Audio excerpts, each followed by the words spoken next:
بووکی زەرزەر من تۆزی هەردوو هاودە سڵاوتان لێبێ من ڕازا و ئەمینم لە تەلەڤیزیۆنی سلێمانیەوە لە شاری سلێمانی لەگەڵتانە بم بە پێشکەشکردنی ڕێپۆرتاژێکی تایبەت بە وەرزی پاییز. پاییز پاییز بووکی خێزان، پاییز پاییز بووکی خێزان، من ما تۆزی هەردوو هاودە، من فرمێسکم تۆ بارانێ، من نەناسم تۆ بای ساردێ، من خەم تۆ هەوری گریانێ، دوایی نایێ دادم دادێ. پاییز پاییز وەرزی پاییز جوانترین وەرزە. هەندێک کەس وا هەستەکەن وەرزی پاییز واتە وەرزی دابڕان و وەرزی ناخۆشی و وەرزی جودایی، بەڵام لای من با بڵین ئەو ساڵە بەڕێ ئەەکەین ساڵێکی جوانیت ئەتوانم بڵێم ڕوودبوونەوەی دنیاە. وەرز کە دەگۆڕێت مەسەلەن بەڕاستی من بۆ خۆم وەکو خۆم ئەگە قسە بکەم بێزارم لە مەسلەی گەرمی، یعنی حەزم بە کەشی ساردە، حەزم بە کەشێکە بەڕاستی سەرما بێ، بەڵام پاییز لای من جیاوازیەکیە مەسەن گۆڕینی کاتی شەو و ڕۆژ بۆ خۆی لە کەشەکانی خوای گەورە کە عەتای کردو بە سەردەم بەشەریەت پاییز ئەفزەڵێتێکی وەرگرتووە وەکو تاقانە گەورەیەکی بۆ خۆی پشتڕیەوە بەبێەوەی کەس تەکلیفی لێ بکە. وەرزی پاییز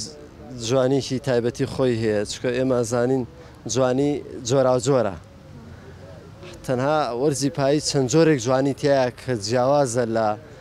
جیاوازە لە جوانیەکانی وەرزەکانی دیکە، لە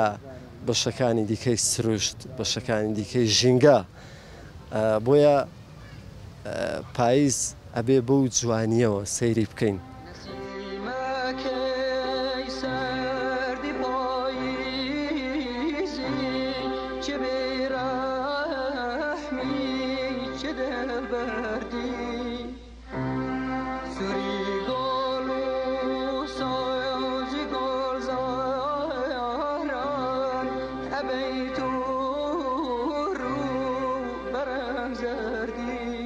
بەدڵنیایی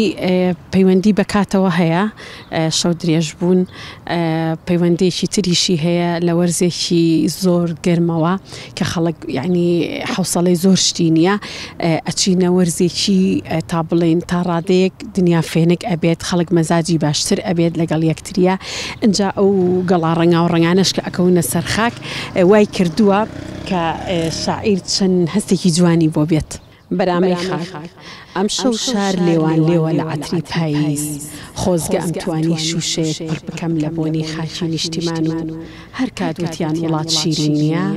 کەمێک لەو بۆنە بڕژێنم تا بزانم بۆنی خاک چەند ئارامە. بەخێر بێت پاییز.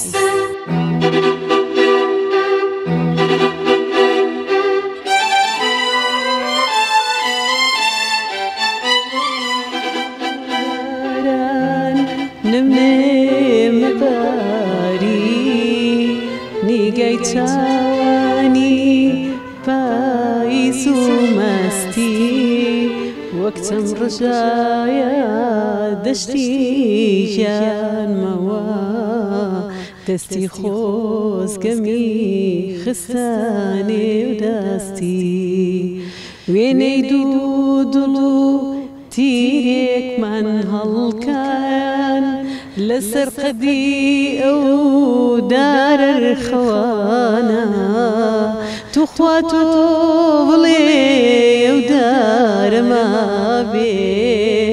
یان ئەوی سووتووی سەرگۆڕەکانە،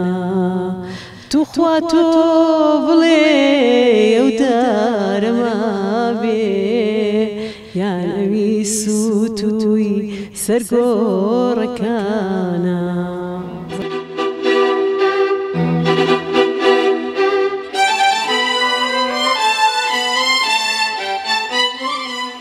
پاییز پاییز یەکێکە لە وەرزە هەرە جوانەکان لە هاوین لە بەهار لە زستان لە هەر سێ وەرزەکەی کە جوانترە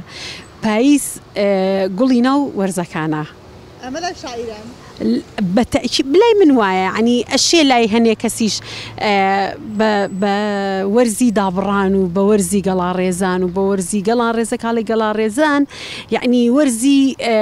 چۆنەڵی ماڵ ئاواییکردنی گەڵاکان لە دارەکان ئەمە یعنی لە لای هەنێ کەس ئاواگەینێ حەزەکەم یەک شتی کەشە پێ بڵێم شاعیر واتە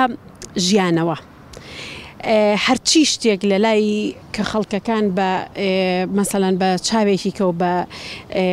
شێوازێکی کە سەیری ئەکەن لای شاعیر بە جوانی ئەبێ ببینرێت حتا تەنانەت بە ناشرینیەکانیشەوە شاعیرە بێ بە جوانی بیبینێ ئیتر وایە شاعیر شتی ناشرین نابینێ بە خەیاڵێکی نوێ جارێکی تر گزارش لە پاییز دەکات پاییز لە لای حەمە مەسەلەن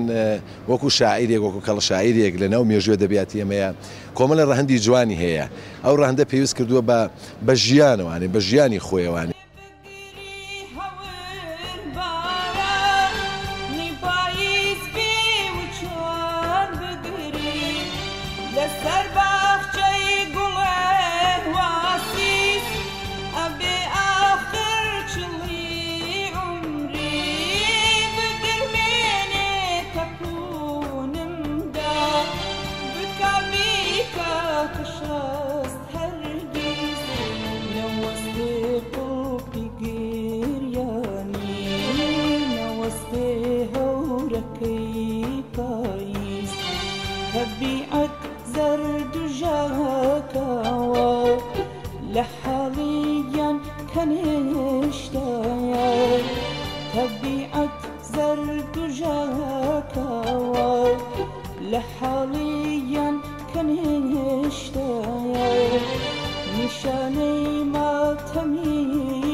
پێشەکی سڵاو لە ئێوە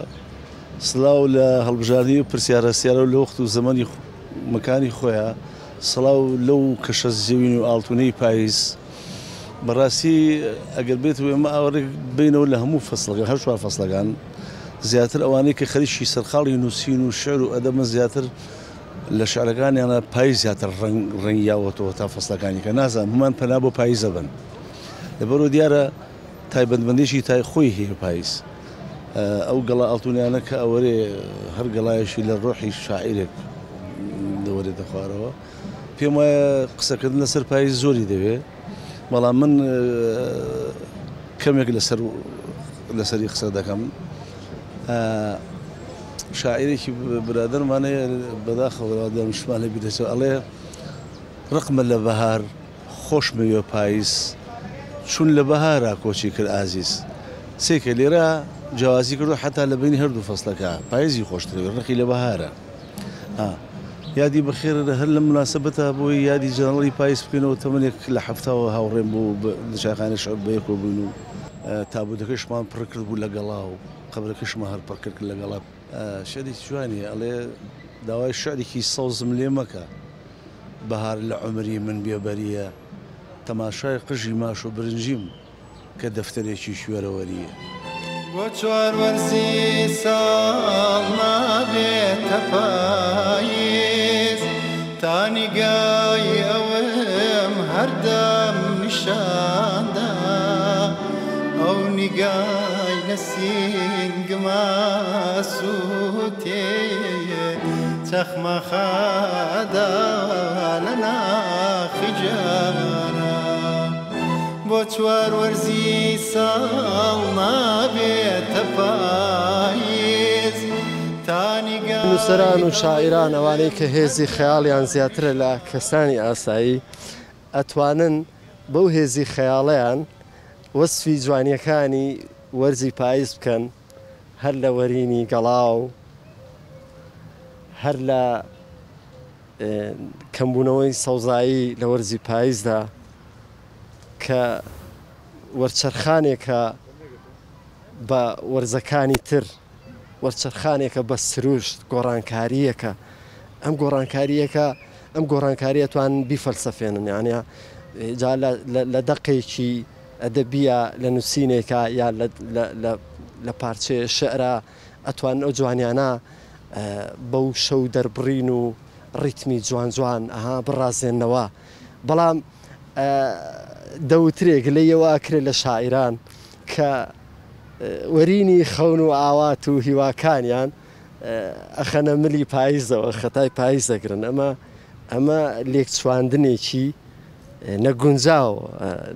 ڕێتێ نەچووە نامەعقولە بەڵێ لە شەوانی درێژی پاییزە ئەتوانی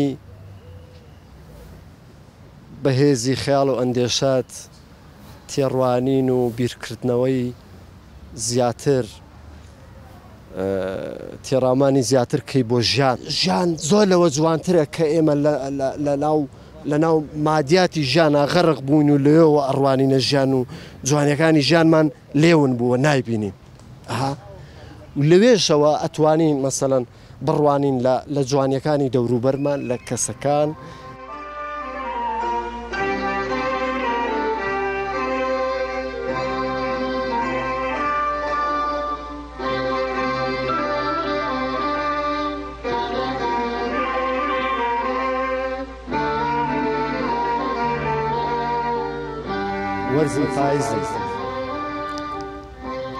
وەرزی پاییزم کزە بام کزە باڵای دڵداران دەهێنمە لەرزە وەرزی پاییزم کزە بام کزە باڵای دڵداران دەهێنمە لەرزە دەم نادەم بارانم هاوڕێی تەرزە مانگمە ژمارە لە 9 تا 12 بۆنی خۆشترە لە قاوەی تازە بەرگێ دەپۆشم ئاڵتونی زەرباو دەبم بە باخی خشەی گەڵاباو بەلادا بکەوم وەک ڕۆینی مەستان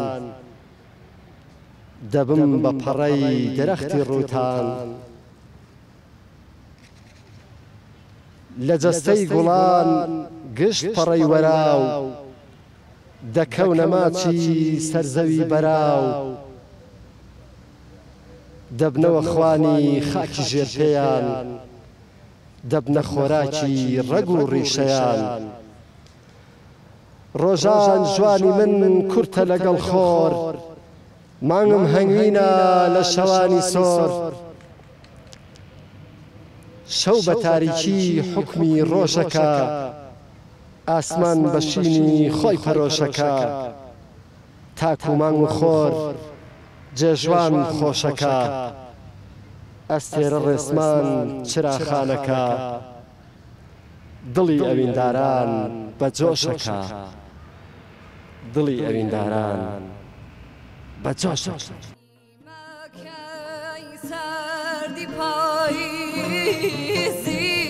چ بێڕەحمی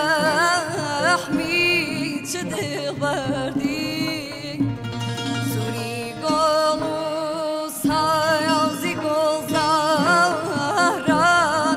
بيتو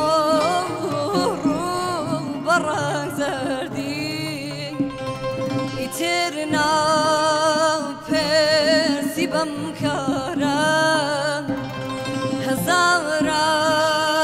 دل برين دورا يترنا بيرسي بمكارا هزاران